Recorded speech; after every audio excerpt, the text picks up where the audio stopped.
Okay, your text goes into a fairly long and elaborate explanation of the mathematic derivations of the standard error of measurement. I want to give you the LeBlanc version of standard error of measurement.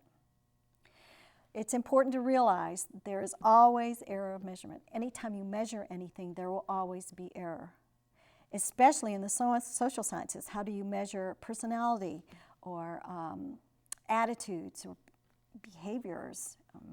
Is it always this same behavior? Is it always this same temperament? No, we're people. We're dealing with people here. So there is always error in measurement. The goal of measurement is to reduce error as much as possible. The standard error of measurement is a mathematic way of estimating the amount of error in any given measurement situation. It's also a measure of variability.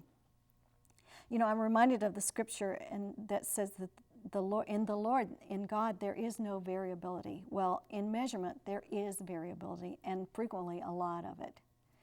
I like to give this example as an example of standard error measurement. Remember in the elections back in November, you kept hearing all of these polls being reported. So-and-so's popularity rate is 42% plus or minus 3 percentage points. That is reporting, essentially. The plus or minus 3 percentage points is the report of the standardized error of measurement. We can't be totally sure that these people who responded to these polls were accurately depicting their real, true feelings, but we believe because of our psychometrics and because of our polling strategies that we can safely say plus or minus 3 percentage points. We can accurately describe how the American people are feeling. So, here's a little interesting educational example. Forrest Gump took the Whisker IQ test, if you remember that movie. He scored 67 on the test of overall IQ. The average IQ on this particular test is 100. The cutoff score for educable mental retardation in the United States is 70. The principal wanted to put Forrest in a special education class for educable mental retardation. Mrs. Gump wanted Forrest to be mainstream into a regular classroom. And she states, it's only a few points after all. And she's exactly right. The measurement of intelligence is not entirely accurate. And in fact, the standard error of measurement for the Whisker is plus or minus 3 points. So she's absolutely right. His true IQ score, measurable IQ score, could be anywhere from 64, is probably somewhere anywhere between 64 and 73. Okay, so what's the relationship? There's a long explication in the text again about the relationship between the standard error measure and reliability. So here's the short version. The higher the reliability coefficient, remember it ranges from 0 to 1, the smaller the standard error of measurement. So it's important to have good reliability coefficients in those high stakes tests like the SAT and the GRE. The lower the reliability coefficient, the greater the standard error. So you don't want a low reliability coefficient, and you don't want a large standard error of measurement. This information might prove useful to you if you're ever asked to sit on a committee to recommend adoption of a test or a set of tests. So keep that in your little memory banks. What are some factors that influence reliability? Well, the number of subjects that are tested. The higher the number, the more accurate the reliability score will be.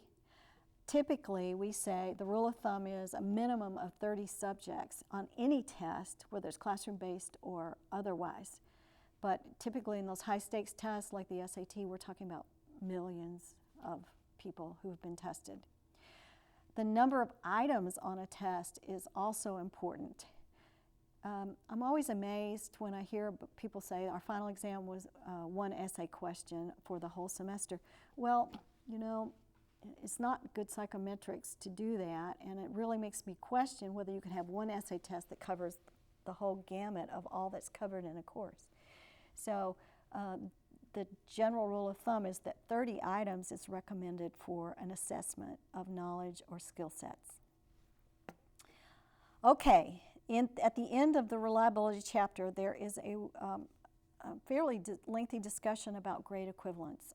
I want to share with you my personal bias about grade equivalence. They're used a lot in grade reports to parents in particular. Your child is in the 4th grade and reading at the 7th grade second month,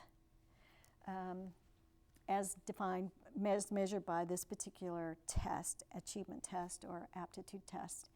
Be really, really careful about using those. I in fact, don't even refer to them when I'm talking with a parent.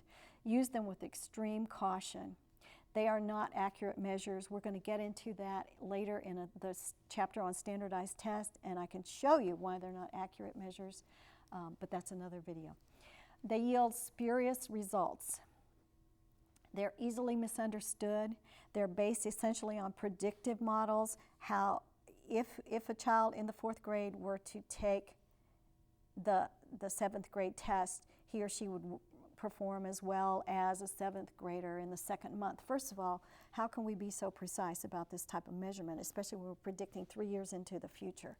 So be very, very cautious. I like to use percentage or in percentile ranks. They're much more accurate, and frankly, they're easily understood by parents. To be continued.